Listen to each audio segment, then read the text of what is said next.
Okay, so I am all finished installing and then I won't say defining the curls on this wig, really just wetting the hair. So this is the final look, and this hair is from Wiggins Hair. Now there are a few of you guys who have been asking me to try more loose deep wave texture, so good news, this is what this wig happens to be. Now this wig is 28 or 30 inches. I'll put the correct thing in the description box, but it is a 13x6 wig from them. As you can see, I tend to kind of curve my part.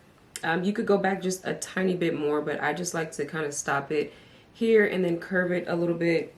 That's really how I like to do my side parts, because I feel like it just looks a little bit more natural versus just like a straight part going to the back. This is a 200% density wig. Because I got it in such a long length, I did go ahead and go up in the density because I didn't want it to be, you know, long and thin. You know, if you want it long and thin, you can very much do that, but I feel like it was very appropriate and worth it to go ahead and get it in 200% density. What I like about loose deep wave hair is that it's pretty beginner friendly for the most part. It's very easy to maintain and it doesn't take a lot of effort to like define the curls on it or, you know, make it look like something. This is kind of like one of those like effortless textures. This is great hair texture if you are planning on going in the water, you know, going on vacation, or you just don't like a super tight curl like deep wave or curly hair. So this would be the next best thing. And then as you guys saw, the only two things that I used on this hair was water and mousse.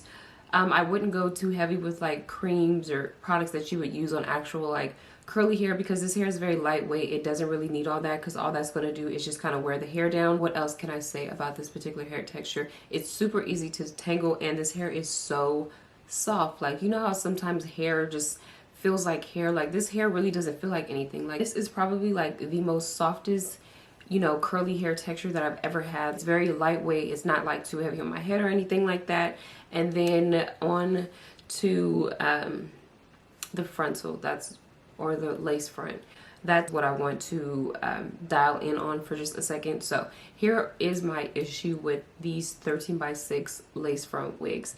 You don't have enough parting space on the side of the wig to really do too much of anything. Basically, there's this much space left before you run into the track right here. But my issue, I guess, with these type of wigs is that they're not really equivalent to a 13x6 lace frontal. Like, if you were to buy the frontal on its own and then the bundles, then you would get your, you know, your whole frontal look effect. With this wig, unfortunately, the tracks right here on the side of the wig, the way that the wig is constructed, they start right here. So literally from here to here, this is all the space that you have to pluck it, or that's all the space that you have on the side. So I can feel it. You can't see it obviously, but I can feel it right here. So this is not even equivalent to what you would get like on a 13x6 lace frontal. At least on a 13x6 lace frontal, it would go to about right here. And this is like a little bit less than half than that. So you don't get like the whole frontal effect with this wig, unfortunately. So I know that I watched a few other people's videos on this wig before I chose to get it, so I kind of knew what I was getting myself into. But then like reality sets in when I actually got the wig and got to see it for myself. So as much as I would like to have went in and plucked the sides a lot better, I couldn't do that just because you're limited on the amount of lace that you actually have on the side. So basically, the way that I could describe it, just as anyone else who has got this wig has described, this wig is basically like a closure wig. Hopefully you guys follow with what it is that I'm trying to explain. Be honest, and I like to give you guys like the full aspect of whatever wig it is that I'm showcasing on my channel to you guys. So because I've seen so many people get this wig and then they're so disappointed by it because of the lack of lace that is on the side, and they feel like they were ripped off and stuff like that. Like I said, because I watched those videos, I pretty much knew what to expect. However, I know me personally, I'm only going to wear this wig in a side part, so it's doable for now, although I would have liked to be able to pluck the sides a little bit more. So if I'm being completely honest, it's not a bad wig. It's just maybe the cap construction might continue to bother some people, because this wig is better off kind of like being a 6x6 lace closure wig instead of a 13x6 lace frontal or lace front like, you know, they are advertising it to be. I love the hair. I really do. I really, really like this particular hair texture from them, and I am going to continue to wear this wig. It's just going to remain in a side part like this because this is pretty much how I'm comfortable with wearing it. Now, one thing I also do want to mention, if you do get this wig, be prepared to pluck the heck out of this wig, because it comes with the most fullest hairline that I've ever seen on a wig before, and that's not always a good thing because that means it's going to take you a lot of time to actually pluck the hairline to get it to look decent. So I tried my best.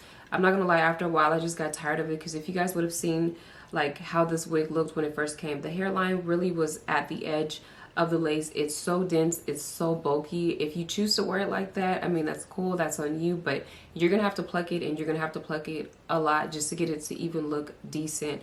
Like, I'm probably gonna go in and pluck this middle portion just a little bit more to get it to look how I want it to. So that's kind of like a downside when it comes to customizing this wig. But aside from that, I did bleach the knots on this wig, and the knots bleach very easy, so I didn't have any issues with that.